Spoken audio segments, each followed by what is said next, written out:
아, 오늘 본문 7절 말씀은 이렇게 시작하죠. 만물의 마지막이 가까워 왔으니. 베드로 사도가 이 마지막 때를 살아가는 그 나그네들에게 이 마지막 때에 대한 이야기를 하고 있습니다. 성경은 마지막 때, 이 종말에 관해서 두 가지로 묘사를 하고 있습니다. 우리 말로는 똑같지만 영어로는 두 가지로 표현하고 있습니다. 우리에게도 아마 그래서 혼란스러운 해석들이 있는 것 같습니다. 하나는 마지막 날들, 그러니까 last days, 마지막 날들이고, 또 다른 하나는 마지막 날, the last day, 그러니까 정해진 그 마지막 날을 이야기합니다. 처음에 말한 것은 예수님이 이 땅에 초림하셔서 재림할 때까지의 그 모든 기간을 말하는 것이고, 두 번째 말한 것은 예수님의 재림 때, 그러니까 말세지말, 예수님이 초림하시고 재림하는 그 날을 이야기하는 것입니다. 그러니까 만물이 마지막에 가까워 왔으니는 지금 베드로 사도가 이야기하는 것은 예수님의 재림의 때, 그러니까 the last day가 아주 임박해 가까워 왔다라는 것입니다. 사실 이 가까워 왔다는 표현은 오히려 예수님께서 주체적으로 오시는 그런 것보다 세상의 어떤 이 마지막 징조가 마지막 때를 가까이 당기고 있다, 이런 어떤 표현입니다. 여러분, 그 마지막 때라면 우리는 무엇을 해야 합니까? 예수님이 재림할 것이라면 우리는 그 재림을 준비하면서 뭔가 세상에서 일어나는 일들에 대해 일일이 대응하고 뭔가 열심을 다하기보다는 오히려 그냥 차분하게 가만히 마지막을 준비하는 것, 그것이 옳은 것 아닙니까? 여러분, 극단적인 어떤 종말론자들, 여러분 기억하시죠? 다미성교회. 그래서 모든 일도 하지 않고 그냥 모든 재산도 다 팔아버리고 자신의 것들, 이 땅에 있었던 모든 것들을 부인해버리고 예수님의 재림만 기다리는 것이었습니다. 하지만 그것은 오늘 베드로 사도의 그 권면을 볼 때 그렇게 하는 것이 아니라는 것을 우리는 알게 됩니다. 오늘 만물의 마지막이 가까워 왔으는 그 임박한 재림의 상황을 가리키는 표현으로 베드로는 박해받고 있는 그리스도인들에게 말세지말의 이 혼란을 어떻게 살아가야 하는지를 본문을 통해 권면하고 있습니다. 그러니까 그 지혜죠. 다미성교회의 그 맞지 않는, 아무것도 하지 않으며 그냥 재림만 준비하겠다고 하는 그런 삶의 행태는 옳지 않다고 이야기하는 것이죠. 여러분, 지금 우리는 분명히 말세지말을 살고 있다는 걸 영적으로 동의하고 계십니까? 한 번도 겪어보지 못하고, 그리고 성경에서 말세의 징조로 표현하고 있는 많은 징조들이 빈번하게 빠른 속도로 나타나고 있습니다. 한 번도 겪어보지 못한 그 혼란의 시대, 다른 어려운 일들, 특이한 일들이 일어나는 것이 아니라 아주 삶 속에서 기본적으로 하나님 틀 안에서 일어났던 것들이 혼란을 겪고 있는 시대입니다. 이 시대에 오늘 베드로 사도의 권면을 통해 이 말세지말을 살아가는 우리가 어떤 지혜로 살아나가야 하는지, 베드로 사도의 권면은요 아주 실천적이고 구체적인 권면이기에 우리 삶에 큰 지혜가 되리라고 믿습니다. 오늘 첫 번째로는요, 베드로 사도는 먼저 정신을 차리고 근신하여 기도하라고 그렇게 이야기를 하고 있습니다. 7절을 한번 읽어볼까요? 만물의 마지막이 가까워 왔으니 그러므로 너희는 정신을 차리고 근신하여 기도하라.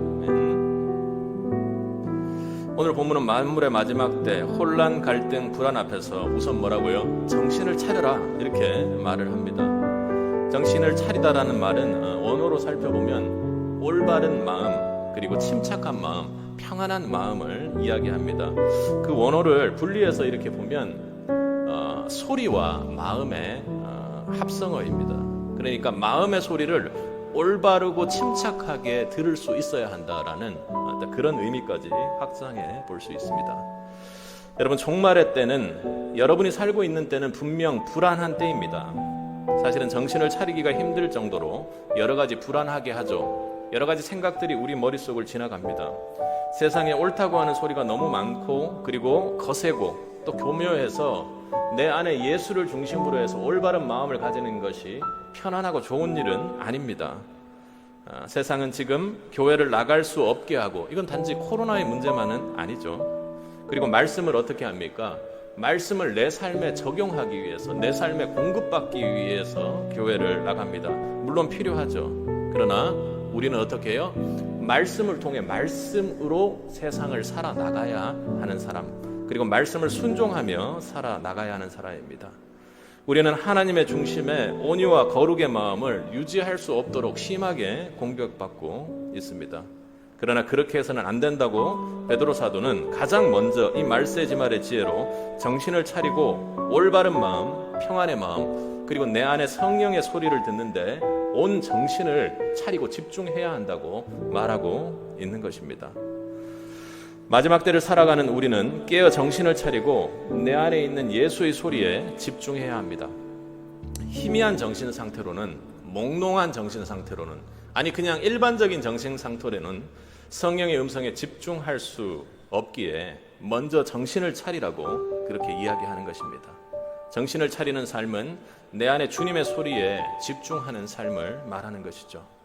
오늘 본문 7절은 내 안에 정신 차려 성령의 소리에 집중하여 기도하라고 그렇게 권면을 이어가고 있는 것이죠. 여러분, 하나님 소리, 성령의 음성에 집중하는 유일한 방법이 무엇입니까? 성령을 구하고 성령 충만을 구하며 성령에 집중하여 기도하는 것입니다. 마지막 때를 살아가는 자는 주님의 마음으로 깨어 기도해야 하는 것이죠. 바꾸어 말하면 이 마지막 혼란의 때 기도 없이 불안과 혼란과 세차게 몰아치는 그 공격과 고난을 우리는 극복할 수 없다는 말을 하는 것입니다. 우리 지난주에 말했던 것처럼 좋은 날을 맞이할 수 없는 것이죠. 오늘 본문은 특별히 어떻게 해요? 근신하여 기도하라고 또 추가적으로 이야기합니다. 근신하여라는 말은 환경에 따라 요동하는 것이 아니라 마음의 중심을 잘 잡고 있는 조심성을 이야기합니다. 베드로 사도도 이렇게 이야기하는 이유가 무엇이겠습니까? 그 당시의 상황, 핍박의 상황, 고난의 상황, 그리고 그리스도인들의 형편을 살펴보면 도저히 기도가 나올 수 없는 상황이라는 것 베드로 사도는 잘 압니다. 오히려 핍박을 받는 것뿐만 아니라 다른 성적인 문란과 세상의 소리에 그냥 기댈 수밖에 없을 정도로 그리스도인들이 극심하게 고난을 받고 있었던 것이죠. 그럼에도 불구하고 죄로 빠지지 말고 마귀에게 빠지지 말고 근신하여 절제하며 기도하라고 처음으로 권면하고 있는 것입니다. 여러분, 우리는 마지막이 가까울수록 오직 그리스도만을 바라보며 뿐만 아니라 무절제한 그 생활들, 그리고 마귀가 계속 건드려서 옆으로 살짝 빠지게 만드는 그 모든 것을 절제하고 깨어 기도하고 있어야 합니다. 흔들리지 않고 기도에 집중할 수 있어야 하는 것이죠. 여러분, 우리가 만약 기도하지 않는다면 실패는 예정되어 있는 것입니다.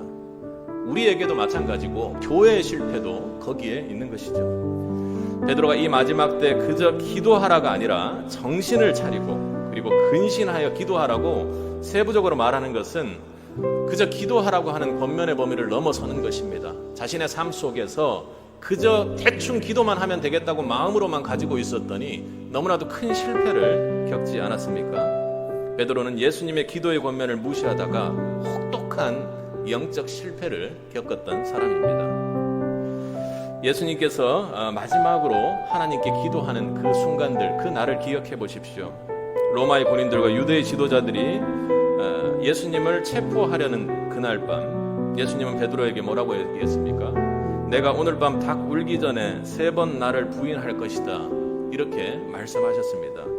그리고 겟세마네 동산에서 기도하러 가시면서 베드로를 비롯한 다른 2 제자들에게 뭐라고 말씀하셨습니까? 시험에 들지 않도록 깨어서 기도하라. 베드로가 왜 이런 권면을 하고 있는지 여러분 아시겠죠? 그렇게 말씀하신 후 그들과 조금 떨어진 장소에서 어떻게 해요? 예수님께서 땀방울이 핏방울이 되도록 그렇게 간절하게 기도하셨습니다. 그때 베드로는 기도를 하기는커녕 깨어있기는커녕 그냥 잠에 빠지고 말았습니다. 베드로는 모든 사람이 다 주를 버릴지라도 저는 절대로 주님을 버리지 않겠다라며 큰 소리 쳤죠. 그 마음을 압니다. 그럼에도 불구하고 그는 결국 3번이나 예수를 부인하고 말았습니다. 베드로의 실패의 원인이 무엇입니까, 여러분? 이것은 바로 기도의 부재, 마음으로만 하는 기도였기 때문입니다. 그것도 예수님께서 하나님께 대제사장의 기도를 드리는 그 중차대한, 인류 역사상 영적으로 보아도 너무나도 중차대한 그 순간에 바로 옆에 있으면서도 그는 깨어 기도하지 못했습니다. 그리고 영적으로 육적으로 완전히 잠들어 있었죠. 그것이 우리의 모습은 아니겠죠.